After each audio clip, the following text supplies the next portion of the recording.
It was in January 2023, after an MRI procedure, that my father, Tony De La Paz, learned he had prostate cancer. This made him perplexed and anxious and wanted so much to be prayed for by the pastors. I remember that Sunday afternoon when we went here at CCF Maine. Reverend Edmund Chan gave the message on Ezekiel 37. After the service, he was prayed for by Reverend Chan. A few weeks later, a biopsy confirmed his condition, and a PET scan showed metastasis to the spine, rib, and pelvic bones. Can dead bones live? God alone knows. The rest of the year was spent taking hormone therapy meds. He remained active, fulfilling his duties in Penwell Home and CCF Katipunan. But by 2024, he began experiencing bone pains. The pain grew, and it even kept him from lying down comfortably, causing sleepless nights and extreme discomfort. By mid-May, he started a new medication that eased his pain and allowed him to resume his morning quiet times. However, hyperacidity soon set in, and he continued to lose weight. In July and August, floods from typhoons forced us to evacuate through chest-deep water. Dad endured the ordeal despite his pain.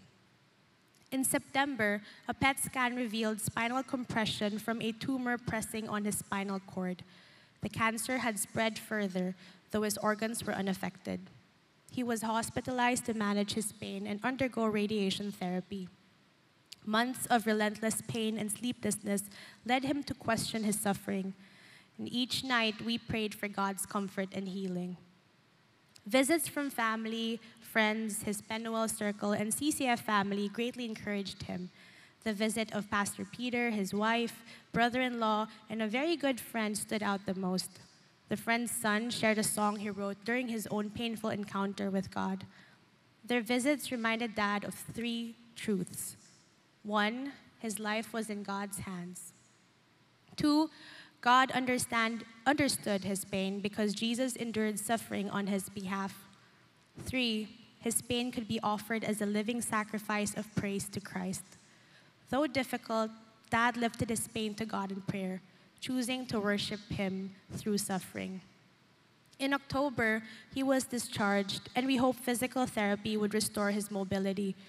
However, his pain persisted, and his condition worsened as the months went by.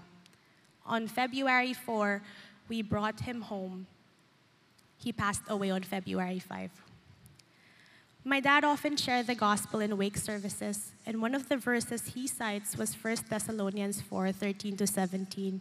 It reads, "Brothers and sisters, we do not want you to be uninformed about those who sleep in death, so that you do not grieve like the rest of mankind who have no hope. For we believe that Jesus died and rose again, and so we believe that God will bring with Jesus those who have fallen asleep in him. This rings true to us now as we grieve because we miss him. But we grieve with hope, knowing that he is now at rest, experiencing no more pain, and safe in the arms of Christ Jesus. More so, we shall see him again and will praise our Lord Jesus together when the time comes. This gives us joy, unspeakable joy, because even in sadness, our hope is alive because Jesus lives and he is in our hearts." During his wake, we were overwhelmed by the outpouring of love and support. We knew Dad as a husband and a father and were familiar with his ministry work. Yet, we never fully grasped the magnitude of God's work through him. People shared how he had touched their lives and ministered to them. It was evident that it was God working through him because Dad, like all of us, was imperfect. While ill, the Holy Spirit also prompted Dad to seek reconciliation with people he may have offended. He reached out to them and asked for forgiveness. Dad endured unimaginable pain. He longed to be with us longer and prayed for healing, but he also wanted the pain to stop and desired to go home. He intimated that he didn't want to die because he didn't want to leave us. But on that day, his appointed time, he said he was not afraid to die. We praise a God who is loving and kind, who qualifies those whom he calls to serve, and every good work done in and through God is for God's glory and praise alone.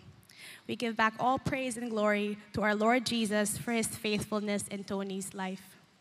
Thank you. We are now on our third episode ng ating Love and Joy, as in Discover the Connection. Ang totoo niyan, ito po'y pag-aaral sa liham ni Paul sa mga taga-Philippi, mga mananampalataya sa Philippi. Now, alam po ninyo, ito po'y napakahalagang bagay sapagkat hindi natin hawak ang buhay. Kung napansin po ninyo, parang ang bilis po. Parang sa totoo lang, itong linggo na to, nagulat po ako as noong Lunes pa lang ay nakaranas po ako ng migraine headache, sakit ng ulo ko. Pero I tried my best na makapag-ministeryo pa din, pero talagang sobrang sakit. Itong Wednesday na, okay na ako. Nakapag-Bible study pa ako nakapag-D-group pa kami. Matutulog na lang. Ilalagay ko lang yung cellphone ko sa side table kasi pinatay ko na biglang umikot na yung mundo ko. Ang tawag nila ay vertigo. Parang umikot na yung mundo ko. At hindi mawala-wala hanggang kagabi. Ngayon medyo kaya na, pero nung nakikita ko kayo, parang umiikot ka rin kayo. Sana naman, paano kayo matulog? Pero, ganun pa man, doon ko naintindihan, kanina nga nag-uusap kami mag-asawa, paparito, sabi niya, alam mo, in my quiet time, there's a phrase that really struck me so much, so strongly, sabi niya. Ano yun? Yung one day. Yung word na one day. When she was doing her quiet time, sabi niya, she read about Job, and in one day, then Job stated the story that as if he lost everything in one day. Now, ano sinasabi ng Diyos sa atin dito? Sa buhay na ito, paano ka magre-rejoice na kung sakaling you're not even certain about your tomorrow? Now, ito pala, in one day, everything can be taken away from you. Nasusundan po natin? Ito ang katiyakan. Regardless of what happens on that one day, as long as Jesus is with us, that is eternity. Are you following? Kasi ang ating buhay po, nakasandal kay Jesus Yung kanta natin kanina, We are founded on the rock, ang Panginoon. Now, listen to this. Ewan ko kung kilala niyo po itong si Guy de Maupassant. Medyo mahirap pong basahin kasi siya po ay French. Alam niyo naman, French, magastos sa letra. Pero, tapos, konti lang ang binibigkas. Bukod pa ron, ngongo pa ang dating. Guy de Maupassant. Sabi nga ng asawa ko, mupasa na lang. Hindi na pwede. Yun ang Now, ito pong siya. Sige. Alam niyo po ba, is a very well-known author ng short stories. At dahil sa kilalang-kilala, alam mo, sa loob ng 10 taon, from obscurity, as in hindi siya kilala, to fame, as in a matter of 10 years. And ito po ang kanya, sabi niya, his material possessions showed a life of affluence, a yacht in the Mediterranean, a large house on the Norman coast, and a luxurious apartment in Paris. Can you imagine? Ito po yung pangarap ng marami. Kaya ang description sa kanya, critics praised him, men admired him, and women worshipped him. Grabe, Sa mundong ito, yan ang hinahanap ng maraming tao. Especially mga kalalakihan, wow! Sinasamba siya ng mga kababaihan. Yun ang sinasabi niya. Yun ang kanyang yung description. Alam niyo po ba, kaya sa isang phrase, yung kanyang buhay is a fulfilled dream life. Now, kung kayo po nasa kalalagayan niya, ano masasabi niyo sa buhay niya? Ang saya-saya. Ang salita natin sa panahon natin, sana all. Tama? Tama ba? Now, hangad natin na sana ganyan. Ayoko ng balbas, ayoko ng bigote niya. Masyado marami. Pero, ganun pa man, on New Year's Day in 1892, alam niyo bang nilaslas niya ang kanyang lalamunan ng letter opener? Nabaliw yung tao na to. Hindi namatay, kaya self-asylum yon. Grabe yung hilo ko, hindi ko maalala. Sa French Riviera, ewan ko, familiar kayo sa lugar. Sa French Riviera. And he died at the age of 42. And alam niyo po bang sabi niya, prior to all those things that transpired in his life, nung siya'y nasa sa tugatog ng kanyang kasikatan, this is what he said, I have coveted everything and taken pleasure in nothing. Yan ho ang larawan ng 1 Corinthians 13 na it doesn't matter if you can speak several languages or gifted with prophecies and faith, without love, you are nothing. Kaya nga sabi ni Martin Luther, ang liwanag, sabi niya, a religion that does nothing, that saves nothing, that gives nothing, that costs nothing, that suffers nothing, is worth nothing. Kasi ang pagmamahal po is somehow requires giving. Di ba? Hindi keeping. Kaya nga, sabi ho, kung naalala pa ninyo ang definition natin ng love na binigay ni Pastor Peter sa atin, it is an unconditional commitment towards imperfect people. Look at the words, to seek their highest good, which oftentimes requires sacrifice, resulting to God's glory. And yaman din lamang si God, yung love, kung naalala ninyo, God is love. Remember? Medyo ni-rephrase ko ng konti, pero wag nyo na lang sabihin na, konti lang naman. Hindi ko binago yung meaning, pero ni-rephrase ko lang ng konti because this is something we cannot do on our own unless God is with us. Kaya, ang definition ko naman, love is God in action, existing within, through and for us. It is expressed in an unconditional commitment to imperfect people seeking their highest good, which often requires sacrifice for God's glory. So, dinagdagan ko lang ng kaunti. No? Kasi ang idea pa rin is similar to what Pastor Peter is trying to stress to all of us. Parang sinasabi kasi niya, given na yan. Given na yan that God must be with you. Kasi we can never exercise this kind of love without God in us. Amen? Pakisabi mo sa katabi mo, gising ka na. Magsisimula na tayo. Ito ay ano lang naman, pasimula pa lang. Now, last week kung naalalin ninyo, ang ating tinalakay sa atin ni Paul, yung pong Philippians 2 hanggang 11. So basahin natin. Ito yung continuation. So then, my beloved, just as you have always obeyed, not as in my presence only, but how much more in my absence, work out your salvation with fear and trembling. For it is God who is at work in you, both to will and to work for His good pleasure. Na tingnan natin mabuti. Bago natin maintindihan ang lahat ng ito, sabi niya, so then, sa Tagalog, sa makatwid. Di ba? Kung sa makatwid, may pinanggagalingan yan. Tama ba? Ano yung pinanggagalingan? Siyempre, yung mga naunang talatang kaunti.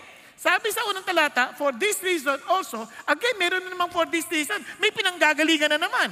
Pero ganun pa man, pakita natin muna ito, that God highly exalted Jesus, referring to Jesus, yung Him, sabi niya, bestowed on Him the name which is above every name. Binigyan siya ng pangalan na talagang higit sa lahat ng mga pangalan. Na kung saan, sa pangalan ni Jesus, lahat ay yuyukod at lahat ay luluhod at magpapatira pa. Sabi nga na maging sa langit, o sa lupa, o maging sa ilalim ng lupa. At ang lahat ay talagang magsasabi na siya ay Panginoon. Para saan? Kalwalatian ng ating Ama. But ano pa itong ginawa ni Jesus? Bakit binigyan siya ng ganong parang parangal na lahat ng pangalan na kung saan lahat ay yuyukod? Grabe, no? Parang, wow! Parang lahat ng naging mga nang insulto sa Kanya, lahat ng mga sumuway sa Kanya, luluhod din. Nakuha natin, tayo given na eh. We recognize His greatness. We recognize who Jesus is. Sigurado, luluhod tayo. Tama? Sigurado, yuyukod tayo. Pero sabi ng Panginoon, lahat yuyukod sa Kanya. Kahit na tumanggi sa Kanya, isang araw, luluhod din sa Panginoong Hesus. Kaya huwag kayong masaktan kapag nagsishare kayo ng gospel na parang ay tanggapin ng iba, di ba? Huwag kayong masaktan kasi huwag ka magalala, isang araw, luluhod din yan. Nakuha? Naranasan niyo na po, meron po akong kaibigan, nagdadrive siya ng taxi. Parang ang lakas ng echo, no? Pwede niyo bang ayusin ng konti yung sound? Ang lakas ng echo eh. Hindi ba kayo nalalakasan? Ang lakas, no? Kasi parang pinapagalitan ko sarili ko eh. Guys, paki-check nyo nga. Ayan. Sorry ha. Ayan. Kasi, balik na tayo dito. ang hirap ata ng pinapagalitan ng sarili, no? Dapat kayo lang eh. De, joke lang. Balik tayo rito. So, ano nga ba sinasabi ko? Ano nga? Ha? Kanina pa yun eh. Okay, balik. Ha? Yun. Buti na lang naalala mo. Ito, kung saan mo dinadala eh. Itong taxi driver na to, di ba nung nagdadrive siya ng taxi, nagsishare siya ng gospel. Inaabot niya ng tawag dito, ng best decision, ganyan, o God's way to heaven. Binato siya ng pasahero. Ano to? Kung ikaw yun, anong gagawin mo? Batoy mo rin! Hindi, siyempre naggulat. Binato eh. Sa kanyang puso, para sa tao na ito maligtas. Pero binato eh. Pero alam nyo, kahit ano pang ginawa ng tao na yon, di man niya tanggapin si Jesus isang araw, luluhod ka din. Luluhod ka din. Walang pwedeng magmalaki sa Panginoong Kristo. Kasi yun ang kanyang pangalan. Pero bakit siya binigyan ng ganyang pangalan? Sabi niya, for this reason, tinuturuan ko paano magbasa ha. Pagka, titingnan niyo ulit, ano yung pinanggalingan yan? Di ba? Ito yung pinanggalingan yan. Tandaan niyo, ganito ang ating maging ugali. Sabi niya, katulad ng ginawa ni Jesus, na bagamat siya ay Diyos, hindi niya,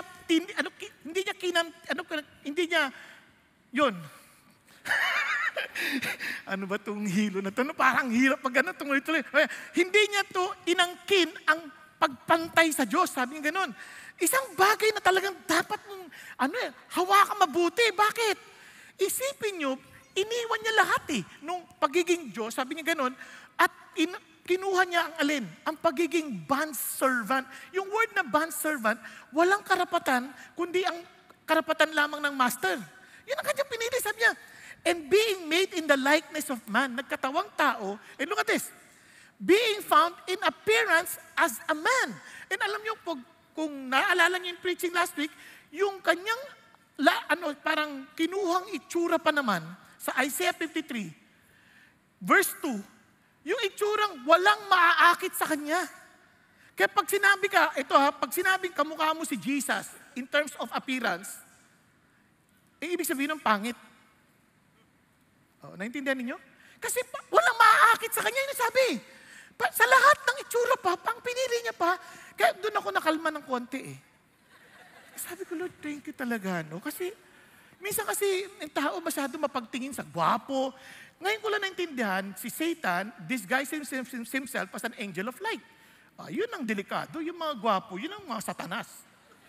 Hindi ko sinasabi lahat ng gwapo, ganun ha, kasi siyempre hindi naman kami lahat ganun eh. Joke lang. Joke lang. Talagang hilo lang ako. Balik na tayo dito. So, si Jesus, look at this. He humbled himself. Look at the words. By becoming obedient to the point of death. Even death on the cross. Kasi sabi niya, wow, itong si Jesus, though equal with God, did not take that equality, ha? Emptied himself, talagang followed the bondservant, para saan? Para sa kaligtasan ng bawat isa, kinuha niya yung pinakasukdulang parusa ng pinakamasamang kriminal ng mga panahon na yon. Ang mapako sa krus. Yun po ay napaka-inhuman na paraan ng pag-execute sa tao na meron pong kasalanan ng mga panahon na yon. Kaya biruin nyo, ikaw ay nilatigo na, nahulubaran ka na, sa lahat ng harapan ng maraming tao, iiwan ka doon hanggang sa ikay mamatay. And Jesus Christ died, kaya kinuha siya, nilibing, and praise God, na buhay siya magmuli. Now listen to this. At binigyan siya ng pangalan above every other name. So what God is saying, His obedience brought so much blessing to many people. Are you following? Dahil dito, yan sabi niya, dahil dito, ano sinasabi ng Lord? Work out your salvation as in a journey of love and joy. Yan ang ating talakayin ngayong hapon. Dahil sa ginawa ni Jesus, dahil sa halimbawa ni Jesus, dahil sa mga kaligtasang naranasan natin, this is our journey of love and joy. Love and joy with our Lord and love and joy with other people. Work out your salvation. Pakisabi sa katabi mo, work out your salvation. Sabi niya, anong ibig sabihin ng workout? Gisingin nyo. Huwag nyo hayaang natutulog. Ulitin ko, workout. Sabihin mo sa katabi mo, workout. Sabi niya, ano to? Workout. Nakita ko kasi yung layo na napuntahan ni Renato eh. Kala mo mabait yan si Renato. Nagpe-pray yan, hindi yan natutulog. Nagpe-pray. Okay. Yung katabi mo, yun ang tulog. Kasi nakangangana eh. Balik tayo dito. So, ano ibig sabihin yan? Alam nyo ang journey sa buhay. Ang ganda dito, no, yung ating pinag-aaralan, hindi naman to parang biglaan lang. Parang automatic, meron ka ng love and joy. It's like a journey. Alam mo sa journey, paano nyo ba sinusukat ang lakbayin? Hindi sa kilometrahe, hindi sa oras. Sinusukat yan sa saya ng biyahe. Tama? Pag masaya yung biyahe mo, kahit anong layo niyan, parang ang lapit lang. Ay, nandito na tayo. Saya ng biyahe na to, di ba? Yung iba naman, kahit ang ikli lang ng biyahe, sa kainisan ng buhay, parang gusto mo, pwede ba maputol na itong biyahe na to? Kaya mindalas, na isasabi nila na depende yan sa kasama mo. Kasi yun ang kasama mo, yun ang nagbibigay ng either saya, hindi naman necessarily kasama. Pero kahit mag-isa ka, kung masaya ka nagbabiyahe, okay naman eh. Di ba? Pero na madalas, may kasama ka. Kapag kasama mo, hindi, sa totoo lang, iba nga, galing lang sa parking eh. Yung kasama, asar na silang dalawa sa isa't isa eh. Kasi naman sabi ko, late ka na. Late? Mamaya wala naman tayong upuan doon. Doon sa tuktok ko, kaya sa overflow. Yeah. Kaya, dyan pa lang sa elevator, parang ang haba na ng biyahe. Di ba? Pero kung ang saya-saya yung pumunta rito, mag-worship tayo, yes, hallelujah. Parang, nandito na kayo, ang bilis naman. Tama? Napansin niyo ba yan? Kasi marami ako nakita kanina nag-aaway eh. Now, so ano ibig sabihin yan? Now, listen to this. Joy in obedience, joy in sacrifice, joy in community. Alam niyo, obedience, sacrifice, community, lahat ng yung elemento na yan, importante yan sa pag-ibig. Kaya in short, joy in love. Are you following? So ano ibig sabihin yan? Joy in obedience. As in, to work out our salvation, there must be a joy in obedience. Now, listen to this. Now, ito po yung simulan natin. So, tandaan nyo, joy in obedience, joy in sacrifice, joy in... Yan. Tama. Ulitin ko. Ay, sorry. Ayan. In community. Now, balik tayo. Joy in obedience, joy in... hallelujah. Sacrifice and joy in community. Now, tingnan natin. So then, my beloved, just as you have always obeyed, not as in my presence only, but now much more in my absence. Look at the words. Work out your salvation with fear and trembling. For it is God who is at work in you, both to will and to work for His good pleasure. Ano ibig sabihin nito? Tingnan niyo mabuti. Sabi ni Paul, mga mahal ko. Ganda ng address niya, no? My beloved, mga mahal ko. Natutuwa ako sa inyo kasi sumusunod kayo, hindi lamang dahil nandyan ako, ngunit maging wala ako, sumusunod pa rin kayo. Doon nyo agad maintindihan na itong mga tao na to na experience ng kaligtasan ng Diyos. Kasi sabi niya, work out your salvation. Ituloy nyo pa. Bakit? Kasi ganito yan. Tayo bilang nilalang, hindi talaga tayo masunurin. Ang tawag nga sa atin, mamaya papaliwanag ko pa yan, ang tawag nga sa atin, sa totoo lang, ay mga anak ng hindi masunurin. Naalala niyo, sabi sa Ephesians? Ano sabi sa Ephesians? Sabi niya, we are sons of disobedience. Ganyan tayo. Hindi tayo masunuring tao. Kaya nga, mapapansin ninyo, hindi nyo tinuruan ng mga anak natin na huwag sumunod. Pero gugulat kayo, bata pa na sila, sumusuway na sila. Hindi nyo napansin yan? Kaya pansin ninyo, maglagay kayo ng butas sa isang pader. Wala kayong susulat na anumang bagay, hindi naman papansinin yan eh. Lagyan nyo ng wag sumilip. Yung dadaan bilang, bakit walang wag sumilip dyan? Mamaya talaga to, mamaya tataka ka, sisilip ka eh. Anong meron dito? Di ba? Napansin nyo ba yan? Kung kailan sasabihin wag, saka naman gagawin. Kasi we are people of disobedience. Kaya hindi mo kinuturuan yan. And the only way for that to change kailangan natin na tinatawag na regeneration. Kaya sabi ganoon, sabi niya, He saved us not on the basis of deeds. Tapos niya, hindi tayo niligtas para dahil sa ginawa natin, which we have done in righteousness, but according to His mercy, by the washing of regeneration and renewing by the Holy Spirit, whom He poured out upon us richly through Jesus Christ, our Savior. And sabi niya, so that being justified by His grace, we would be made heirs according to the hope of eternal life. Yung ating kaligtasan, hindi yan sa gawa natin yan. Ang ating kaligtasan dahil sa ginawa ni Jesus. At buti na lang, hindi lang tayo niligtas mula sa impyerno, binigyan niya tayo ng bagong puso, bagong espiritu, upang yung matigas na ulo, matigas na puso, yung pusong bato, pinalitan niya ng pusong laman kung saan tayo ay meron ng kakayanang sumunod. Dati, palagi tayong pasaway. Kung ano yung bawal, yun ang ginagawa natin. Pero ngayon, nagtataka tayo, bakit biglang ako nagkaroon ng pagbabago ng damdamin? Bakit ako nagkaroon ng pagbabago ng desires? Bakit ako nagkaroon ng pagbabago ng mga kagustuhan sa buhay? Dati, pinagtatawanan natin ng mga nagba-Bible study. Ngayon, kasama na tayong pinagtatawanan. Ay, okay lang sa atin. Noon, sasabihan, ay, ano ka? Bakit ka susunod ka sa tatay mo? Halika na, labas na tayo dito. Alis na dito. Ay, hindi. Sabi ng tatay ko, wag daw ko alis. Oto ka pala eh, masunurin sa tatay. Diba? Pero, nagtaka tayo, bakit noon? Kaisa lang naman ako sa sumusuway. Lagi tayong tago ng mga bagay sa tatay natin, sa magulang natin. Pero ngayon, bakit ako hindi ko magawang magsikreto sa kanila? Bakit hindi ko magawang magtago ng bagay laban sa kanila? Dahil meron akong Diyos na minamahal at sinusunod at binigyan ako ng bagong puso. Napansin niyo ba yan? Dati ayaw naman natin matin sa mga ganito. Parang, ayoko nga. Ano ba yung Diyos sa church na yan? Kaya iba, pupunta rito para matulog na lang kasi malamig.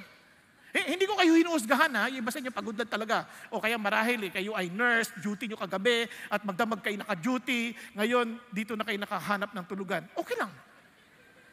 Ituloy nyo lang. Blessing namin sa inyo yan.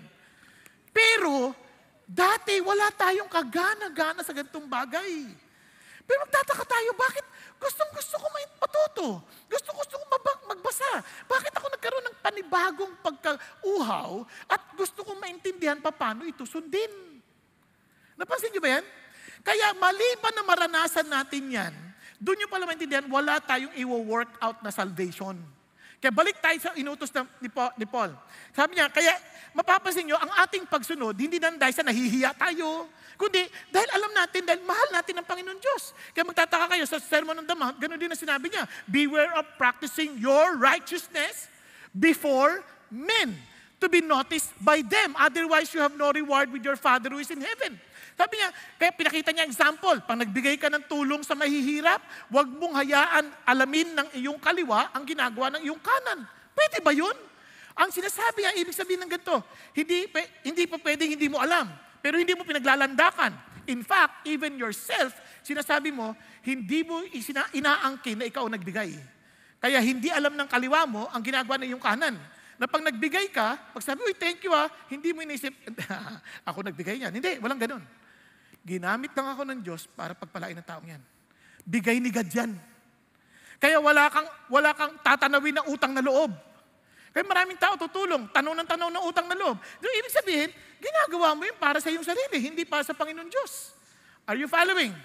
Kaya sabi niya, pag nanalangin ka, do not be like the hypocrites who love to be standing in the synagogue, to be seen by men. But sabi niya, when you pray, ang dapat? Go to your inner room and pray to your Father who is in secret, and He will reward you. Bakit? Kasi our righteousness or our obedience is not based on what people will say, but our obedience is basically because of our relationship with God, our Father. Napapansin po ba? Nasusundan po ninyo? Now, sabi niya, when you fast, do not wear a gloomy face. Bakit? Kasi so that men will notice it. Wag, sabi niya, hindi ganun. When you fast, you do it unto the Lord. Kaya yung mga righteousness na yun, binigyan niya ng halimbawa, just to show us, ito ang pagbabago ng puso sa atin. Hindi tayo gumagawa para purihin tayo ng tao. Ito ay bunga ng biyaya ng Diyos. Kaya nga, balik tayo sa sinabi niya, kaya work out your salvation. Ano nakakatuwa? Kasi bakit? Kasi ito yung transformation ginawa ng Diyos sa atin. Kaya pansinin nyo, sinabi niya muna, you were just obedient. He described the changes in them. Napansin niyo ba yan? Then sabi niya, then work out your salvation with fear and trembling. For it is God who is at work in you. No. Ano ba ibig sabihin ng work out na yan? Ganito yan. Para mapaliwanag natin mabuti. Halimbawa, sinabi sa inyo, 4 plus 4. Ang galing! 8. How did you figure that out? Paano mo naisip na 8? Kasi binigyan kita ng numero 4 plus 4 na inyong ia-add para maging 8. Meaning, you work out the numbers I gave you, tama? Para mailabas mo yung result. Sa makatwid, hindi ikaw ang nagtrabaho para magkaroon ng numero. Yung numero, binigay na sa'yo. Okay, isa pa, para mas madali. Sino naglalaro sa inyo ng Scrabble? Scrabble. Okay. Wala naglalaro ng Scrabble sa inyo, no? Oh, konti lang. Oh, good. Doon sa mga counting naglalaro ng Scrabble, at doon sa mga hindi alam yung word, yung larong Scrabble, ito ay mga letra na kung saan meron pong lalagay kayo ng words. May mga bilang yon at doon kukunin yung score. You are to work out on the letters given. Hindi ka mag-create ng letters. Kaya you are not working for the letters. You are working out the letters given. Nasusundan ninyo? Yun ang ibig sabihin yan. Hindi ka nagtatrabaho para maligtas. Naligtas ka na. Kaya my beloved, kasi meron ng transformation sa buhay mo. Nakuha natin? Andiyan pa kayo? Kaya yung kaligtasan na yan, kung meron ka ng kaligtasan, sigurado, naiintindihan mo anong ginawa ni Jesus. At kung naiintindihan mo yung ginawa ni Jesus, mahihiya ka na hindi ka sumunod sa Kanya. Mahihiya ka na hindi mo i-work out yung salvation mo in obedience. Kasi tingnan ninyo, the Jesus who lives in us, ang Kanyang understanding when it comes to love, paano niya ini-spell ito? Kayo, paano niya ini-spell ang love? L-O-V-E. Sabi niyo ba? Hindi. T-I-M-E. Di ba? Hindi. Basahin natin, paano ini-spell ni Jesus? Sabi niya, if you love me, you will keep my commandments. Sabi niya, tuloy pa rin, he who has my commandments and keeps them is the one who loves me. And he who loves me will be loved by my Father, and I will love him and will disclose myself to him. Ang sarap, no? Pag sumunod ka kay Jesus, lalong makikita mo, mararanasan mo yung pagmamahal ng tatay, lalong lumalago yung karanasan mo sa pagmamahal ng tatay, at lalong mo siyang makikilala. In other words, lalong lumalago yung pag-ibig mo sa Kanya. Tama? And sabi niya, he who does not love me does not keep my words. And the word which you hear is not mine, but the Father's who sent me. So how will you now spell love sa pananaw ni Jesus?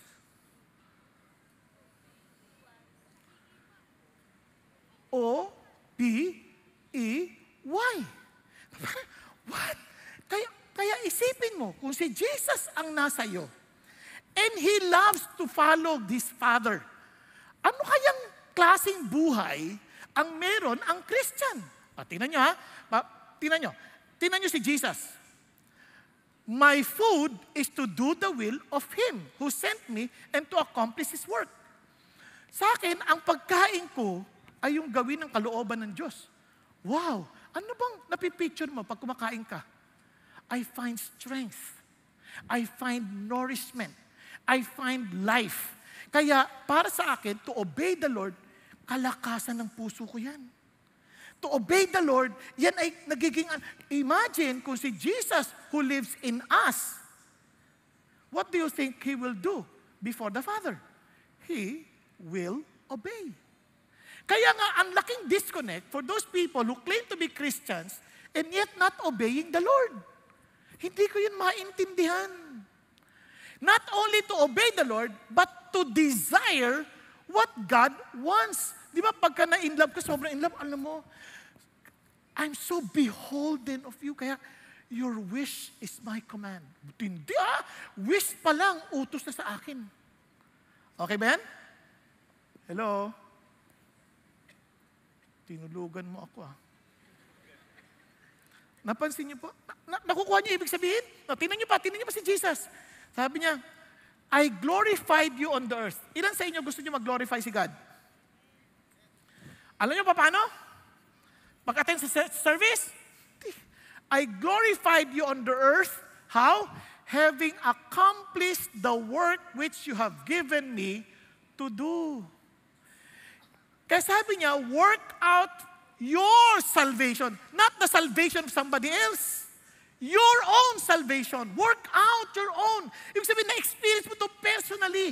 And each one of us, alam niyo mo ginawa ni Jesus? If you will read Romans 12, He gave us His grace.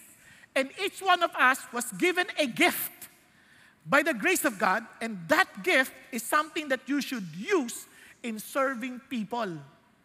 Parang ganito.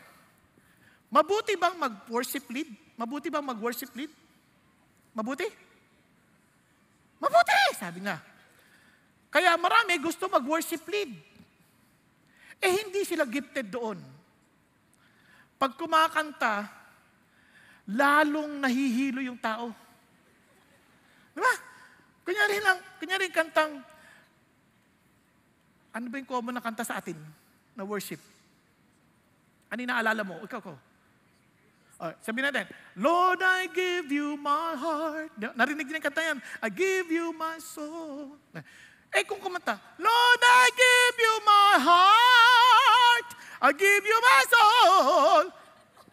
Hindi kayo matutuwa Kahit sabihin natin magandang mag-lead, pero hindi siya gifted to lead, kalimutan mo na, hindi ka gumagawa ng kabutihan. Kaya yung tao aalis, galit. Sino ba yung kumanta na yun? Bakit ganun yun? Ba't pinapayagan yun? Naintindihan niyo yung sabihin? Kaya there was a time, nung nag-handle pa ako ng church sa San Valenzuela, nagpipili kami kung sinong kakanta. Hindi ka nagiging tinatawag na judgmental or whatever. You are just being honest to in your discernment. Sabi niya, sino magli-lead? Ito magli-lead. Medyo wala siya sa tono tsaka wala siya sa timing Sabi niya, pero ang ganda ng puso niya. Ang hirap naman makipagtalo sa mga ito. Puso ang hinahanap Sabi ko, ako yung pastor. Lord, anong gagawin ko? Sige. May solusyon na ako. Yaman din lamang maganda yung puso niya, yung microphone, itapat nyo dito. Huwag dito. Kasi kung maganda ang puso niyan, handa niyang aminin kung ano yung hindi siya gifted. Tama? Kaya malalaman mo yung taong magandang puso when they are being criticized. Hindi sila defensive, they're willing to learn, they're willing to obey, they're willing to do everything that is necessary to glorify God. Kaya pag tayo ay defensive, kahit sa mga mag-asawa, ba't ganito luto mo? Bakit? Hindi mo masarap? Hindi ko maintindihan. Ano ba to? Sinigang? Ano ba to? Sinigang o paksiw? Ano ka ba? Sinaksiw. Di ba? Parang, kaya minsan ayaw na magsalita ibang tao. Kasi we're not willing to accept what's wrong with us because we are not disobedient people. But if we do understand that our salvation is because of the grace of God, wala tayong papatunayan. Wala tayong gustong ipakita sa tao, magaling tayo. That we are not here because we want to prove to people why we are saved. Dahil mabait tayo, no. Dahil alam natin, we have nothing to prove. Ganun ba? Sige, I will try to improve. I'll try to find out where I'm good at. Tama ba? Nasusundan? Kaya nga sa Christian, nothing to prove, all to improve. Because we're living for eternity. Are you following? Kaya, balik tayo dito. Kaya if we want to glorify God, let's do what He wants. Accomplish what He wants. Find out your giftings. Find out your place in the body of Christ.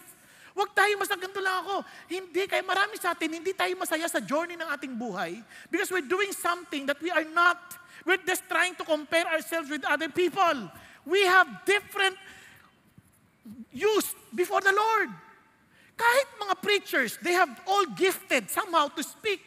Pero kahit doon, sabi ng Lord, there are some who are called for thousands, some are called for hundreds, some are called for tens. Iba-iba pa rin yung gifts. Nakuha ninyo? Hindi nyo kailangan, bakit hindi ako ginamit doon? Bakit hindi ako... Wala. Kaya hindi tayo masaya. Kasi we are not working out the salvation God gave us. We are trying to work out the salvation of others. Niligtas siya ng Diyos. God gave him a purpose. God gave him life for a different use in the body of Christ. Kaya tayo naman hanapin natin para sa atin. Okay tayo? Nandiyan tayo? Okay, good. No, mamaya, paano natin mahanap yan? Mamaya makikita natin yan. Kaya ito ang maging puso natin. Lord, I delight to do your will, oh my God. Your law is within my heart. Kaya naman, anong dapat epekto sa atin yan? Now, listen to this. Itong napakaganda epekto niyan. Tuloy tayo. Sabi ng Lord, if we are now working out the salvation. Alam natin ligtas na tayo, wala tayong papatunayan. Alam natin na tayo ay talagang naligtas tayo sa biyaya lang ng Diyos. Ano sabi ng Lord? Kaya naman, do all things without grumbling or disputing. Wag na, lahat ng bagay na gagawin natin, wala nang, alam niyo ba yung grumbling? Yung word sa atin sa Tagalog, dadabog eh. Pero yung word na grumbling dito, yung nagmunguy-nguy, murmuring. Kasi maraming tao sa ating, ano matatapos yan? First point pa lang, 450 na. Nanguy-nguy, parang ganyan. Parang, di ba, sabi ng Lord, wag, sa lahat ng gagawin mo, parang gawin mo yan kasi you're working out your salvation. Niligtas ka ng Diyos. Di ipigay mo yung todo mo sa Diyos. Tama ba? Kasi the Lord is at work in you to will and to do. Look at the words. According to His good pleasure. Kaligayahan ng Diyos ito. Pag ginawa mo yan at pinalagay niya sa puso mo yan, kaligayahan ng Diyos yan, dapat kaligayahan din natin yan. Kumbaga, kung saan nagmamahalan, naalala niyo itong araw ng mga puso. Di ba? Sobrang layo ng pag-ibig na binapakita ng tao. Ang pinamimigay, kondom. Ano yan? Hindi anong kabutihan yan? Yun daw ang totoong pag-ibig, ligtas. Ligtas. Ang totoong ligtas na pag-ibig, intayin mong mag-asawa na kayo. Tama ba? Yun ang pleasure ni God. Kaya ikaw naman, kahit pleasure ni God. Pleasure ko.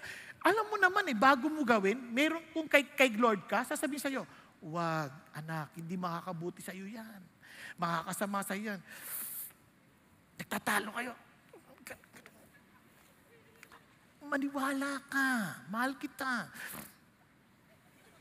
Alam ko yan, pinagdaanan ko yan eh. Nung girlfriend ko pa lang yung asawa ko, inisipan ko na masama yan.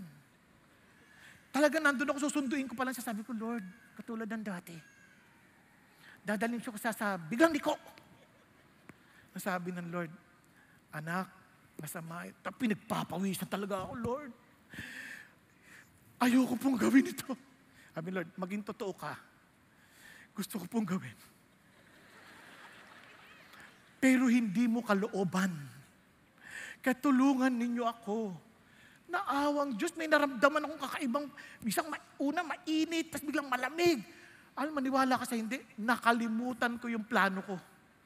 Pagsundo ko sa girlfriend ko nung asawa ko na ngayon, pagdating namin sa bahay, talagang parang malinis kong inihayag sa kanyang nanay. Nay, ang anak po ninyo, ligtas at buo. Nakuha niyo pakiramdam? Kaya mula noon, ting lalabas kami, nagpapaalam, sasabi ko sa nanay, Nay, samahan niyo po kami. Ay, hindi na, bakit naman? May tiwala ako sa'yo. Wala po akong tiwala sa sarili ko. Tulungan niyo po kami. Alam niyo, ang blessing ng Diyos, sumasama ang nanay. Tuwing lalabas kami, noon kami sine, sasama siya. Pag kami magano, kasama siya. At may added blessing. Siya nagpapayat. Di ba blessing yun? Pero alam nyo, kaya nung kinasal kami nung mag-asawa, nung kinasal kami, lumuluha ako. Akala nga lang, napikot ako eh. Umiiyak ako ganyan. Tapos yung mga kasama kong pastor, sabi niya, congratulations. Kasi sinabi ko sa kanila, pag-pray nyo ako, mahina ako, marupok. Kay daling lumimot. Mahina ako, pag-pray nyo ako. Kaya nung nung kasal na, umiiyak talaga ako, nakatawid ako. Tapos sabi na, congratulations, congratulations. Talagang daman-dama ko yun. Sabi ko, Lord, thank you. Kasi nga, kumikilos ang Diyos sa puso mo eh. Parang nakakaya after saving you, tapos tahasan mo pang susuwayin. Yes, kaya doon maintindihan kapag ikaw ay susuway man lang, talagang pinagpapawisan ka eh. Talagang tumatagaktak ang pawis mo eh. Kasi dahil sa hina ng laman, nahuhulog tayo, pero katakot-takot na digmaan yun. Nakuha niyo ba ibig sabihin? Subukan niyo dati, ang dali magsinungaling, di ba? Nung Christian ka na, parang ang hirap magsinungaling. Ganito. Parang nakakatakot, Lord. Tapos pag nagsinungaling ka, biglang, Lord, patawarin niyo po ako, nagsinungaling po ako. For some reason, there is something happening in your heart. Kaya nga sabi niya, so wag ka na magreklamo. Kundi lang ako Christian, hindi ako ganito eh. Kundi lang, do all things without complaining, without grumbling. Lahat ng yan, gawin mo for the Lord, to honor Him, to glorify Him, because He is at work in us. Amen po? Now, hindi lang yun. Sabi nga, yung grumbling, yung ka, tahimik ka, parang didibate ka sa sarili mo. Tinan mo itong traffic enforcer na to, nakakainis naman ito. Kaya nakaka-traffic eh, kasi nandiyan yan. Ikaw lang mag-isa sa kwarto, ay sa sasakyan. Ano pansin nyo? Nawala yung saya dahil lang sa pagngungoy-ngoy. Napansin nyo? Habang nagtatrabaho ka, ano ba naman ito trabaho? Dami-dami na trabaho na ito. Nakakainis mo ito, matamad ako. Nawala yung saya mo. Yung pagmamahal mo para sa mga kasama mo, na natutuwa ka sana, tignan mo, ang pahinga sila, oh.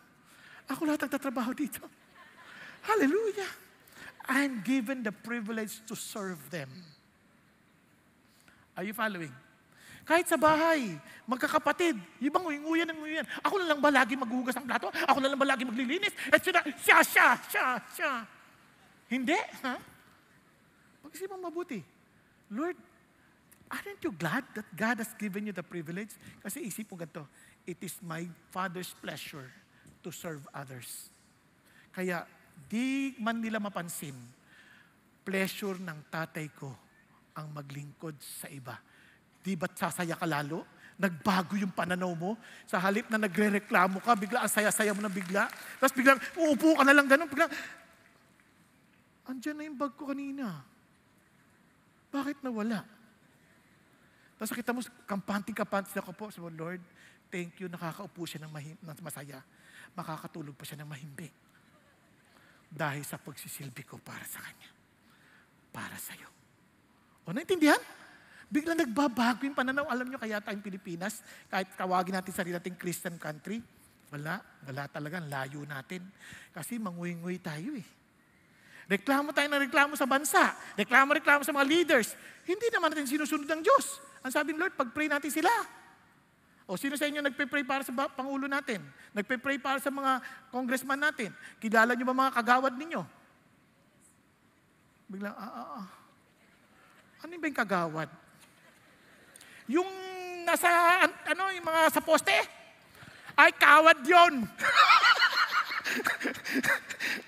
Naintindihan natin.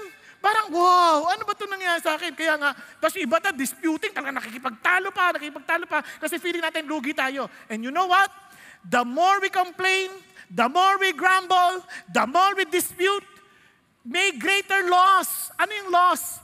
So that you will prove yourself to be blameless and innocent children of God, above reproach in the midst of a crooked and perverse generation, among whom you appear as lights in the world. Sabi niya, lugi yung mga nasa paligid mo.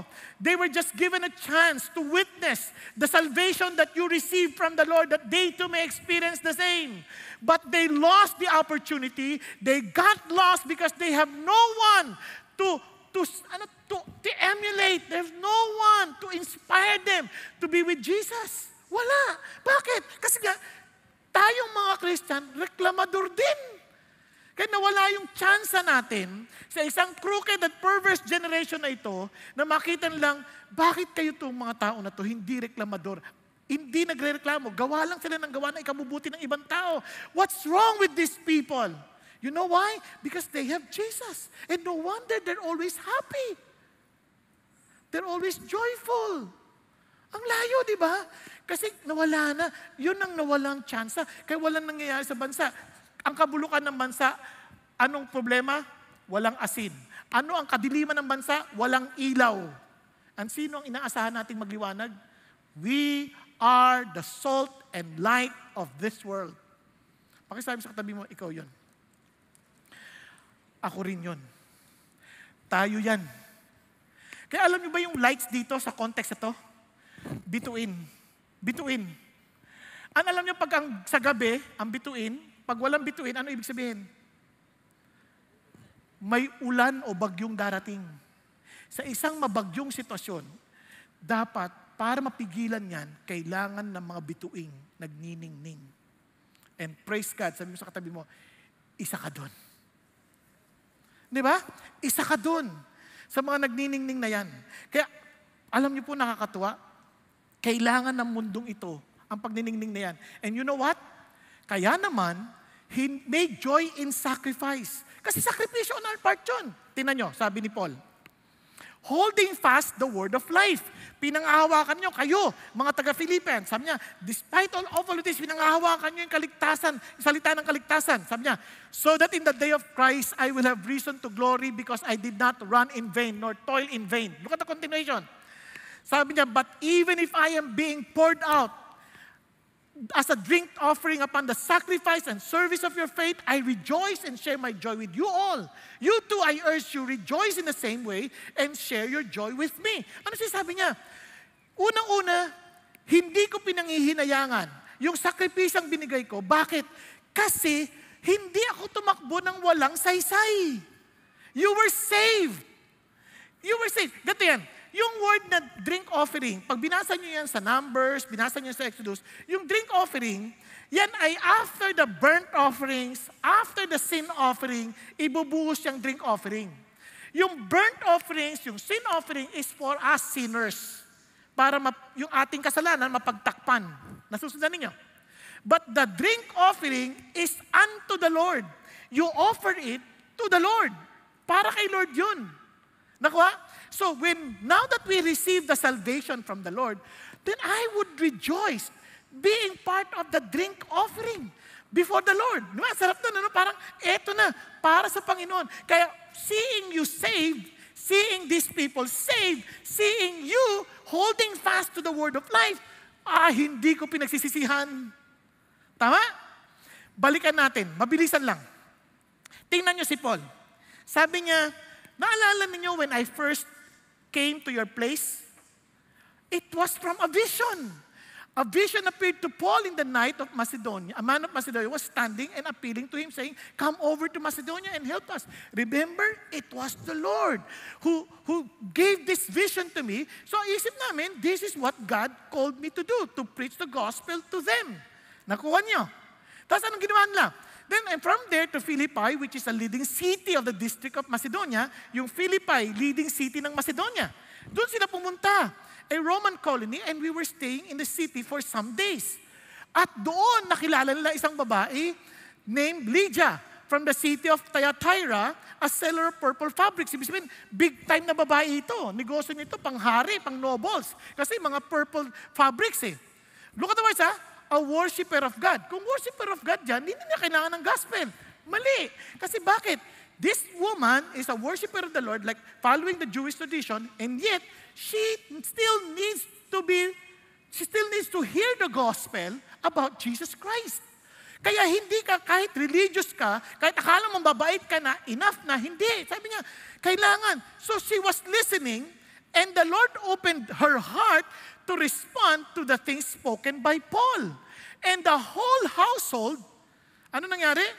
Naging Christian. And they were baptized and saying, if you have judged me to be faithful to the Lord, come into my house and stay, and he prevailed upon us. So naging partner niya agad sa ministry. Nanintindihan natin? So then he continued to minister, naka-encounter naman siya ng babaeng nanguhula, ginagamit na pangnegosyo ng isang mayamang lalaki.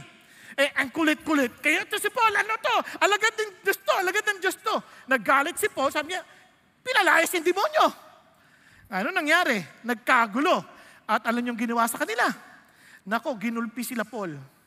So when they were struck, When they struck them with many blows, they threw them into prison, commanding the jailer to guard and securely. And he, having received such a command, threw them into the inner prison and fastened their feet in the stocks. Ano naging kasalanan naman ni Paul? Kung kayo sa kalalagayan ni Paul, nagministeryo na nga kayo, sumunod kayo sa kagustuhan ng Diyos, nagulpi pa kayo. Ano magiging pakiramdam nyo? Lord, labo naman. Ganito ba igaganti nyo sa akin? Di nagngunguy-nguy na naman. Tama ba? Ganito ba igaganti nyo sa kabila ng pagsunod ko? Alam niyo, nakakatawa si Paul. Hindi niya ginawa yun. Anong ginawa ni Paul? Tingnan niyo. But about midnight, Paul and Silas were praying and singing hymns of praise to God. This is the day that the Lord has made. I will rejoice and be glad in it. Kumakanta pa. Gulpi sarado ka na. This is the day that the Lord has made. I will rejoice. Kasi gulpi sarado eh. Magamagaya mo ka yan. Pero nagpupuri sa Panginoon. And the prisoners were listening to them. Amazing, no? And sabi niya, ano nangyari? And after brought them, nagkaroon ng lindol. Nabuksan yung mga kulungan. Patay yung jailer, magpapakamatay na. Ano sabi niya? Wag! Andito kami! Hindi kami malis! Kaya dahil doon, sirs, what must I do to be saved? And sabi ni Paul, believe in the Lord Jesus, you will be saved, you and your household. And Paul was given the chance to preach to the whole household of this jailer, and they all came to know the Lord. Ano sabi ni Paul? Hindi sayang yung mga sakripisyo na yan dahil naligtas kayo. Tandaan natin, yung sakripisyo natin, sabi niya, grabe naman to, ang dami, naubusan na ako ng pera, naubusan na ako ng ganito, nawalan na ako ng pagkakataon, dapat ganito na ako, dapat ito na naabot ko. No, ang isipin mo, ilan ang mga kaluluwang naligtas dahil sa sakripisyong pinahintulot ng Diyos na gawin natin. Amen po? Pakisabi mo sa katabi mo, ikaw, kamusta ba? Di ba? Huwag nating panghinayangan yan. There is joy in sacrifice. Bakit? Kasi walang yaman ang magliligtas sa ating kaluluwa. No man can by any means redeem his brother or give to God a ransom for him. For the redemption of his soul is costly, and he should cease trying forever. Then the cost, it will cost the very Son of God, the begotten Son of God, Jesus Christ, in order for you and for me to be saved. So anong sakripisyong ibinibigay natin? Wala. Tigilan na natin, buti pa yung mga classmate ko, ang tayog na ng inabot nila. Buti pa yung mga ang layo na ng narating nila. Ano ka ba? Isipin mo yung ginawa ng Diyos para sa atin. Dasan mo sila dinala sa langit. Ang layo-layo ng pinagdalhan mo sa kanila. Amen? Mga buhay na nabago, ang layo na narating. Nakuha ninyo? Alam nyo, yung kapatid ko po nandito pa eh. Praise God. Taga-Canada po siya eh. Nung nakita ko po siya kanina, lumukso ang puso ko. Bakit? Kasi iniisip-isip ko, kung hindi nagsakripisyo yung kuya ko, hindi ko rin nakilala si Jesus. Kung mayroong mga kaluluwang naabot, salamat sa sakripisyo ng kuya ko. There is joy in sacrifice. Naintindihan ninyo? Pakisabi mo sa kanila, hindi sayang mga sakripisyo mo. Sabi mo sa nanay mo, Nay, hindi sayang sakripisyo mo. Nay, hindi sayang sakripisyo mo, Nay. Tay, hindi sayang sakripisyo mo. Sabi mo sa katabi mo, Nay, puro sakripisyo na naranasan ko sa inyo. Pero hindi masasayang kung maliligtas yan. Tama? Naalala ko tuloy si Jackie Robinson. Kilala si Jackie Robinson? Yung palabas sa 42? Sabi ni Jackie Robinson, kasi siya yung kauna-unang ng itim na naging bahagi ng isang baseball player, baseball team. Nasabi sa kanya ng coach niya, sabi niya, una ayaw niya maglaro, kasi iniinsulto siya. Kasukdulan ng racism nun eh. Sabi niya, Jackie, remember this. Sabi nung kanyang coach, si Rick Lee. Sabi niya, remember this. Pag ikaw ay sinigawan at sumigaw ka pabalik, yung sigaw mo ang maaalala nila. Pag ikaw ay binato at binato mo sila pabalik, yung pagbato mo ang maaalala nila. Pag nagalit sila sa'yo at nagalit ka pabalik, yung galit mo ang maaalala nila. Kaya sabi niya, kaya alalahanin mo ang mensahe ng ating tagapagligtas, si Jesus Christ, na pag sinampal ka sa kanan, ibigay mo ang iyong kaliwa. Handa mo bang ipagkaloob yan? Sige po, bigay sa akin uniforme. And I will give my all. And they won as a team. Naintindihan? Bakit? Because of the inspiration of Jesus. Yung sacrifice na yun, hindi sayang. Kaya tama si Elizabeth Elliot, sabi niya, the fact that I'm a believer means that God knows how to make me feel alive. When He calls me to sacrifice, He is preparing me for greater joy. Amen? Pero alam nyo, ang pinakamasarap na bahagi pa sa Christian life, hindi mo kailangan mag-isa. Minsan kasi feeling natin, mag-isa lang ako. Hindi mo kailangan mag-isa. Si Paul nakakulong. Pero kahit nakakulong siya, hindi niya nakikita ang sarili niya mag-isa. He could write the Christians, kaya there is joy in community. Ang Christian life, we are a body of Christ. We are a family. We are an army. Naintindihan niyo po? Walang sayang. Kasi may kasama tayo, hindi tayo nag-iisa. Whenever you feel that you are all alone, ba't ganito ang buhay ko, para ako lang mag-isa? Kasi you chose to be alone. You're not supposed to be alone because you are part of a community. You're part of the Christian community. You're part of the household of faith. You're part of the soldiers of Jesus Christ. Paano ka mag-iisa? Naunawaan po? Tingnan niyo si Paul. Tingnan niyo. But I hope in the Lord Jesus to send Timothy to you shortly, so that I also may be encouraged when I learn of your condition. Si Paul nakakulong sa Rome. Isipin niyo kung gaano kalayo yan sa lugar ng Philippi.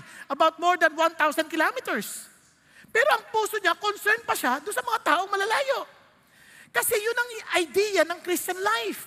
Ang concern mo, hindi lang yung sarili mo. You're beginning to be concerned about the rest of the body of Christ. Kaya ito si Paul, sabi niya, concern ako, kaya papadala ko si Timoteo sa'yo. Pero mo, magsasacrifice si Timoteo para sa inyo dahil meron siyang kaisang puso ko that he also cares for you. He is concerned about you. Alam niyo itong amazing. Kaya dito sa CCF, if you notice, ang laki natin, di ba? Ang laki.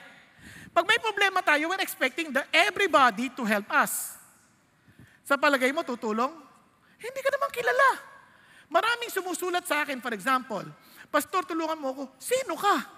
At kung tutulungan kita, paano kita tutulungan? At saan kita tutulungan? At imagine if every one of you is asking for help from me and I am not God. Obviously, I cannot be of help. Tama ba? Andiyan pa kayo? No, anong ibig sabihin nito? Kaya nga, in the system that God placed upon us, may small groups. From the small groups, doon ka muna yung immediate family. Magtutulong-tulungan. Tama? Then, pag hindi kaya ng immediate family, mayroon pang greater family. Yung family ng D-group leader mo, may D-group yan eh. May family yan. Kaya pag may D-group kayo at wala silang upline, kabahan kayo, baka kolorum yan. Hindi totoo. Ano kaya tinuturo niyan kung hindi nagagabayan yan, hindi na-check yan? Sabihin iba kukuha na ibang pastor galing sa ibang labas. Malay namin ang tinuturo nila. Hindi ko sinasabing kami lang ang tama. Ang sinasabi ko lang, kung wala kang guidance, walang protection, baka mga nagtuturo sa iyo, puro may tama. Nakukuha ninyo. Kaya nga may sistema. Pero imin nyo, ito, milya-milya ang layo, handang maging concern sa kanilang kalalagayan, samantalang tayo, ang lapit-lapit na lang, yung iba nga, Zoom na lang. Hindi pa natin pinupuntahan. Tapos we are expecting, wala man lang tumulong sa akin. Paano ka tutulungan? Hindi ka nag-e-exist. You need to be part of the community. You need to be part of the body of Christ. Are you following? Kasi sabi niya dito, so that I also may be encouraged when I learn of your condition. For I have no one else of kindred spirit who will genuinely be concerned for your welfare. Kaya kilala ko si Timothy because I'm the one who helped Timothy to grow in his faith. And I know his heart. I know his concern. I know his sincerity. Yun ang sinasabi niya. For they all seek after their own interest, not those of Christ Jesus. To some, hindi. Kaya ako pa magsasabi, huwag yan ang papuntahin ninyo. Kasi baka utangan lang yung mga yan. Naintindihan? Alam niyo bang maraming lumilipat, hindi nagpapaalam sa kanilang mga grupo? Tapos mangungutang. Naintindihan niyo? Kaya nga napaka-importante kami sa amin. Paglilipat sa amin, sinasabi namin, sino ang dati mong D-group leader? Dito po. Okay. Sabi natin, para alam natin paano kita matutulungan. Malay ko ba? Hindi ba kita kilala? Mamaya, Alam niya kung ano yung kalakasan mo, kahinaan mo, para matulungan kita. O di sasabihin, ganito po yan, ganito po yan. Eh pag hindi nagsabi, paano? Yung iba nga sa atin, wala na yung D-group leader nila. Pumunta kayo sa area pastor. Para matulungan kayo at mahanapan kayo ng ibang tutulong sa inyo. Kasi we're trying to make sure na tayong lahat ay kumikilos para sa kalwalatian ng Panginoon Diyos. Are you following? Hello? Alam niyo po ba, mayroong mga D-group leader na hindi na sila part ng CCF. Nagdi-D-group sila, inutangan yung mga D-group members nila. Kawawa. Pati mga retirement benefits nila, naibuhusan nila. Tapos hindi na na-rapture na lang yung D-group leader. Na hindi ko alam paano nangyari. Wala pa naman dumarating si Lord, di pa naman dumarating si Lord. Siya wala na. O, di ba? Bakit? Sisisihin mo ngayon church? Hindi. Kasi we need to work together as one body. Kasabi nga ni Dietrich Bonhoeffer, Christian needs another Christian who speaks God's word to him. He needs him again and again when he becomes uncertain and discouraged. Sino sa inyo nadi-discourage? May natatakbuhan ba kayo? May D-group ba kayo matatakbuhan? Di ba, ang lungkot ng wala. Kaya I'm encouraging you, connect. Next week, may Let's Connect ha? Lumapit kayo. Huwag kayong magdalawang isip. Lumapit kayo. Tagal na ako nagsabi, hindi ako tinatawagan. Abay, tawagan ninyo. Kung hindi ka tinatawagan, ikaw tumawag. Naalala ko tuloy isang alam mo itong church na to? Walang bumabati sa akin. Pangatlong beses ko na rito. Pag next week, wala pang bumati sa akin, hindi na ako attend. Sabi nung isa, pangatlo ko na rito, wala pa rin bumabati sa akin. Next week, pag wala pa rin bumati sa akin, ako na babati. Buti na nagkatabi sila. Wala pa rin bumabati sa akin. Sabi niya, hi! Sabi niya, hi! May bumati sa akin, kaya nag-stay na sila. Alam niyo, huwag tayo na mismo mag-take ng initiative. Kasi bakit? Love takes the initiative. It seeks the highest good of another. Amen? Now, tinan nyo. I thought it necessary to send to you Epaphroditus. Grabe naman itong mga taga-Philippi. Nung nakulong si Paul, nagpadala pa sila ng kapatid, si Epaphroditus. And alam nyo, dating pagano siya kasi pangalan niya mula sa Aphrodite. So, naging Christian, willing to go. Sabi niya, pero, my brothers, tinan yung mga salta, my brother, family. My fellow worker, community, parang social. My fellow soldiers, army. Who is also your messenger and minister to my needs. Because he was longing for you all, was distressed because of you, has heard that he was sick. Nagkasakit, iba naman itong si Epaphroditus. Tingnan nyo, nag-concern yung buong Philippi. Di ba? Napansin nyo ba yun? Pero mo nagkasakit, concern ng lahat. Di ba? Minsan, nagkasakit ng tayo, walang nakaalam. Kasi nga, walang koneksyon. We need to connect. That's the design of God. Instead of complaining, connect. Let's connect. Nagkakaintindihan? Hello? Sino dito may D-group na? Okay. Sino yung wala? Huwag kayo mahiya. Sino yung wala? Yung iba, anong problema nyo? Meron o wala? Ang tanong kahon. Now, yung mga hindi nagtaas, sino ulit yung meron na? Meron D-group? Yung hindi nagtaas, ang presumption ko, wala kayong D-group. Tama? Kung wala kayong D-group, yung mga nagtaas, yayain nyo na sila. Sumama ka sa amin. Pero itest mo lang. Pag inutangan ka, lipat ka ulit. Kasi we need to help each other. Now, tingnan nyo. Kahit si Paul, kahit siguro pinagpe-pray ni Paul na gumaling si Epaphroditus, hindi gumaling. Muntik pang mamatay. And sabi niya, for indeed he was sick to the point of death. Kaya wag ko kayong magtampo na, bakit ganun? Lahat ng pinag-pray na, namamatay. Hindi kahit naman ang Diyos ay gumagawa ng himala, hindi lahat gagaling. Kasi ang ating totoong kagalingan sa langit. Nagkakaintindihan tayo. So, tuloy tayo. But God had mercy on him, and not on him only, but also on me, so that he would not have sorrow upon sorrow. Therefore, I have sent him all the more eagerly, so that when you see him again, you may rejoice, and I may be less concerned about you. Pansin mo si Paul? Mas concerned ako sa inyo kaysa sa aking sarili. That's how we live. That's how Christian lives. And finally, receive him then in the Lord with all joy and hold men like him in high regard because he came close to death for the work of Christ, risking his life to complete what was deficient in your service to me. Amazing. Sabi niya, kayo po yung gaging kaganapan. Yung kulang sa akin, yung kulang sa inyo, siya nagpumuno. God is so gracious. Alam niyo minsan, hinahanap natin yung pag-ibig ng Diyos, but somehow God will send His people. He will send the body. Kasi sino yung body? The body of Christ, the church, para ma-experience natin yung pagmamahal ni Jesus. Amen? May kapatid tayo, yung kanyang kapatid na operahan ng appendicitis sa isang bansa. Tawag kagad tayo. Sabi ko, kapatid, tingnan nyo nga, paano may tutulong dyan? And they work, binisita siya, and sabi niya, I really felt the love of Jesus during this ordeal. Amazing, no? Nakakaintindihan? Kasi kung inaasahan natin yung pastor ang pupunta sa lahat, hindi niya kakayanin dahil tao lang din siya. Naunawaan ninyo. Now, gusto ko lang po magtapos sa ganito. Si Tracy ng Texas, mahal na mahal niya kanyang asawa, lagi niya pinaghahanda yung kanyang asawa ng baon. One time, sabi ng asawa niya, alam mo, ang sarap kumain ng kasama mo, mahal mo. Diba? Naisip ni Tracy, hindi naman kita lagi makakasama. So, eto, sige, di bale. Ang ginawa niya, sabi, dinala niya yung baon, kinagatan niya yung tinapay. Nung kinagatan yung tinapay, sweetheart, yung tinapay ko may kagat. Ay, oo, nakalimutan ko sabihin sa'yo.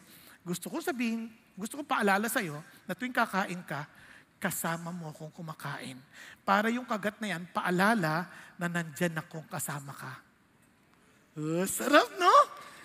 Buti na lang, maliit lang yung kagat, ha? Kung malaki, sabi niya, huwag mo na akong samahan. Kasi kalahati na lang matitira. Pero ang sarap ng paalala, kasama mo ako. And you know what? Yan yung idea ng Lord's Supper, that we belong to one another. That when we do dine together, yung bang, hindi ka nag-iisa. Kapatid, don't ever think that you are alone. God is with you. And normally, yung presence ni God is in the body of Jesus Christ, the church. You are the church. We are the church. We come here as a gathering of the church. Nagkakaintindihan po. We need each other. Pero, magtataka, ang taong hindi ho nakakilala kay Jesus, hindi niya nasi-sense ang connectivity. For some reason, pag napunta ka sa ibang bansa, parang ang tagal na natin nagkakilala. Pero hindi, bago lang kayo magkakilala. But because you belong to Jesus Christ, parang ang tagal na natin magkakilala for some reason. Kahit mga taga-opisina, parang ang tagal na natin magkasama. Bakit? There is a connection in the Spirit that only Jesus Christ can bring to the heart of these people. Kaya ngayon mga kapatid, tayo pong lahat ay yumuko sandali at pumikit. Gusto ko lang diinan to sa inyo. We will remain selfish, disobedient, lacking concern of anyone, especially in the body of Christ, kung wala pang Diyos at work in you to will and to do according to His good pleasure. In other words, wala pang kaligtasan, wala pa kayong ugnayan ng Panginoong Diyos. Kung kaya't ang layo ng pakiramdam mo sa isa't isa, parang yung kagustuhan mo, wala pa rin yung pagsunod, parang hindi mo maibigay dahil walang kapangyarihan na nagkumikilos sa iyo. Kaya sabi ni Jesus, even if you try to please Him without the Holy Spirit, you are still hostile before God. Kaya naman, ang sinasabi ng Diyos, I gave you my Son to be reconciled with me. Kaya kung nais mong ma-experience yung katotohanan ng kaligtasan ng Diyos, where you can work out your salvation, first experience the salvation of Jesus Christ. Accept Him. He is the salvation. Accept His sacrifice. Believe that He is the only person who can save you from your sin because He was the one who is perfect, who died and rose again from the dead for you. Kaya tanong ko sa inyo, binigay mo na bang buhay mo kay Jesus? Tinanggap mo na ba siya sa buhay mo? Kung hindi pa, ito yung pagkakataon. Don't wait for tomorrow might be too late. Kapatid, kung heart mo ibigay, tanggapin si Jesus sa puso mo, itaas mo yung kanang kamay mo, Lord, I want to accept you as my Lord and Savior. Yes. Huwag kang mahiya. Yes. Kayo po nasa balcony. Yes. Nasa upper balcony. Yes. Maging sa mga nasa online, sa mga nasa overflow rooms, Inikaya ko kayo, be humble before the Lord. You know yourself. You know whether your heart is far away from the Lord or not. But God is telling you now is the day of salvation. Come, and I will give you rest. Thank you, Jesus. Sa mga nagtaas ng kamay sa iyong Panginoong Jesucristo, salamat. Salamat that you obeyed your Father. Salamat that you chose to be a bondservant and even chose to die on the cross for me.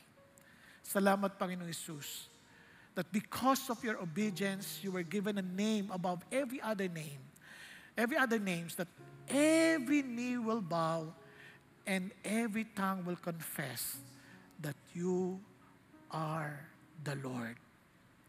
And Lord Jesus, ngayon pa lang, lumuluhod na ako sa inyo. Tinatanggap kita bilang aking Panginoon at tagapagligtas at kinikilala ko na kayo ang aking Panginoon. Change my heart, O God. Nang sa gayon, susunod ako sa kagustuhan ninyo. Mauuhaw ako sa bagay ng kalooban ninyo at hahangarin ko ang pleasure ninyo at hindi ang sarili kong pleasure. At Panginoong Hesus, salamat po na kayo ay hindi lang nagliligtas sa amin para mapunta sa langit, kundi binibigyan nyo kami ng bagong pagkatao. We are a new creation because of Jesus. Salamat po, Panginoong Hesus. Kaya naman pinapangatawanan namin ito, na kami po ay may kagalakan sa pagsunod, na mayroong kagalakan, Panginoon, sa pagsakripisyo dahil sa kaligtasan din ng iba, at may kagalakan, kabahagi ako ng katawan ninyo, kabahagi ako ng pamilya ninyo, kabahagi ako ng hukbo ninyo upang isulong ang kaharian ninyo dito sa lupa gaya ng sa langit. Salamat po, aming Ama. Kaya naman, Panginoon, ipinapanalangin ko, di lamang po yung mga tumanggap sa inyo, ngunit bawat isa din narito, bawat pamilyang aming nire-represent, may you allow us, Father God, to reflect who you are to us. Allow us to really work out our salvation, that they may see the joy in our obedience to you, the joy in our sacrifices, because we want to see people saved. And Lord, I pray that we may also experience the joy in being part of the community. Thank you, Lord, for this body of Christ. Thank you, Lord, for this small community where we can work together and advance your purposes in this country, the Philippines, and even to the uttermost part of this world. Thank you again, Lord, for your loving kindness. Lord, we give you all praise, we give you all glory. In Jesus' name we pray. Hallelujah. Amen and amen.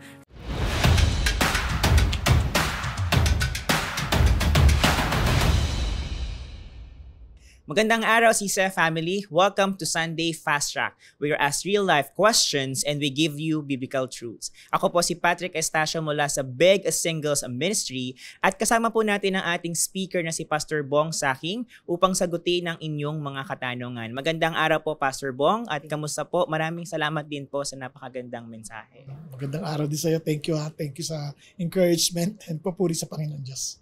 Alright, Pastor Bong, this is our first question. Sa mundo ngayon na puno ng inggit at kompetisyon, paano natin mapapanatili ang isang pusong handang maglingkod sa iba ng may pagpapakumbaba?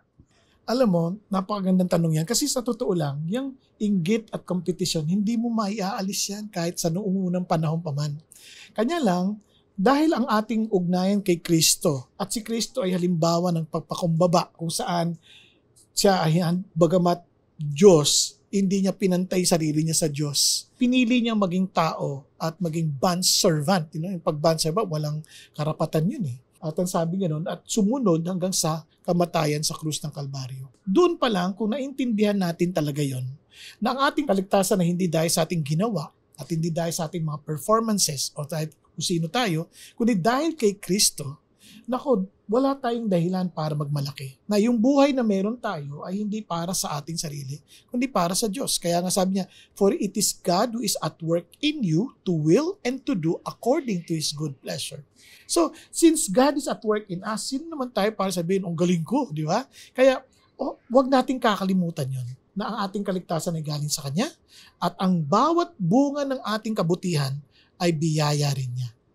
Maraming salamat, Pastor Bong. Para naman po sa ating ikalawang katanungan, sa panahon ngayon na marami ang inuuna ang kanilang sariling interes kaysa sa interes ni Kristo, paano mo sisiguraduhin inuuna mo ang kalooban ng Diyos sa iyong mga desisyon? Sa totoo lang, huwag natin masyadong pansinin ano yung ginagawa ng ibang tao. Ang ating maging concern, ano yung ginagawa natin? Now, tinitiyak ba natin na yung ang kalooban ng Diyos ang ating inuuna? Kaya alam niyo ba na sa panalangin na tinuro ng Panginoong Jesus ay sabing ganoon, Our Father who art in heaven, hallowed be thy name. Thy kingdom come, thy will be done on earth as it is in heaven. Ano napansin mo? Yun ang unang concern. Yung anong kalooban mo, Panginoon Diyos. So, yung prayer na yan ay morning prayer eh. Kasi, give us this day our daily bread. Kung yan ay gabi, nag-fasting ka na sa buong maghapon. Kaya, doon pa lang sinasabi niya, ang unang kailangan mong maintindihan every day of your life is to know the will of God. Kaya nga si Jesus Christ, alam mo, early in the morning, He went to a solitary place to pray. And pagkatapos no, nakita ng mga alagad, Lord, hinahanap ka ng mga tao. Alam niyo kung ano sagot niya? Sabi niya, pupunta tayo sa kabilang lugar dahil doon ako magpipreach ng gospel dahil yun ang aking dapat gawin. Diba kung tayo yun, wow, ang daming opportunity sa ministry, hinahanap ko ng tao. Let's stay here. Hindi eh. We need to go to the other side dahil doon ako magmi-ministeryo. Dahil after ng pag-uusap nila ng Panginoon Diyos. So in our lives, we need to keep on asking and asking for God's guidance, God's direction, kasi nga ang atin is to do the will of God. Maraming salamat, Pastor Bong. At sa ikatlong katanungan natin, Pastor Bong, bakit mahalaga ang paglilingkod kasama ang iba sa ating paglalakbay bilang Kristiyano? At paano natin ito maisasabuhay sa ating mga komunidad? Unang-una, ang Kristyanismo hindi tayo dapat mag-isa eh. To accept Jesus is very personal, but the moment you become part of Jesus, you are now also part of the body of Christ. Kaya sabi ng Bible, ang hamon niya, do not think of yourself highly as you ought to think, but think as of based on the grace given to you by God. Na bawat isa sa atin we're given a grace of a gift para gamitin sa body. Kaya yung yung role natin, hanapin natin yung gift natin to serve the body of Christ. Kasi as the body of Jesus, we will minister as one body to reach the world. Kaya hindi ka mag-isa. Kaya you are meant to be with the community. Kaya ang ganda sa Christian life, makita mo, ang buhay ng Christians, inahintulad sa building, the temple, na kung saan bawat isa ay importante. Inahintulad sa family, ng bawat isa ay nagmamahalan. Inahintulad sa soldiers or hukbo, na lahat ay lumalaban ng sama-sama. At higit sa lahat, inahintulad sa isang community na kung saan, o isang katawan ni Jesus Christ na kung saan bawat isa ay nagtutulungan para lumago ang katawan ng sama-sama. Maraming salamat, Pastor Bong. Para sa ating ikaapat na katanungan, Pastor Bong, in the context of our series, ano po ang maipapayo nyo sa sumuko na sa pag-ibig at marahil hindi na sa area ngayon ng romantiko, pero sa gawain at pakikitungo sa kapwa? Sa totoo lang, ang pag-ibig, pag sa sandaling nagsimula ka ng magbilang, alam mo nang hindi ka na nagmamahal. Kasi ang pag-ibig ay unconditional. Hindi ka nagbibilang. Kaya ginagawa mo yon, kaya nga ang pag-ibig is not to receive, but to give. Kaya sabi niya, for God so loved the world that He gave. Husbands, love your wives just as Christ loved the church that He gave. Laging pabigay. Kaya, kung bigay ka ng bigay, hindi mo dapat pinagsasawaan yun. Kasi, ang source mo ay si God, hindi yung sarili mo. Ngayon, talo ka ba? Hindi. Kasi ang nagmamahal sa kapwa ay nagmamahal sa iyong sarili. Kumbaga, ang inentulad dyan sa katawan at sa pag-asawa ang nagmamahal sa asawa, nagmamahal sa sarili. Kaya nagkaroon ng pag-aaral na yung mga lalaking humahalik sa asawa na tuwing umaga, nang walang hindi yung halikudas. Hindi, halik talaga. Mas mahaba ang buhay kaysa sa mga hindi humahalik at mas bihira silang magkasakit at bihira silang kumbaga hindi lang magkasakit, maaksidente. Ayan. At higit sa lahat, kumikita sila ng 20 hanggang 30% higit na mas marami kaysa sa mga hindi humahalik. Kaya pag nagmamahal ka, ikaw nakikinabang eh. Diba? Kaya kahit hanapin mo mga negosyo na ang hinahanap ay paglingkuran ng pangailangan ng tao, umuunlad. Pero ang negosyo naghahangad lamang na paglingkuran ng kanilang sarili, nawawala. Kaya pag-isipan mo mabuti. Kaya yun pa rin ang prinsipyo. Huwag kang magsawa dahil ang pagmamahal ay pagbibigay, hindi pagtanggap. Hindi yung pakinabang, kundi ano yung maipagkakaloob. Alright, maraming salamat Pastor Bong sa inyong mga kasagutan po sa aming mga katanungan. Pero bago po tayo magtapos, ngayong Love Month ay mayroon kaming inihandang special podcast para sa inyo na pinamagatang Love, Expectations versus Reality. Sasagutin ng ating mga speakers ang mga katanungan tungkol sa love, dating, marriage, at iba pa. Ito ay mapapanood sa Spotify. Just follow CCF On Air. And that's it for CCF Sunday Fast Track. God bless everyone.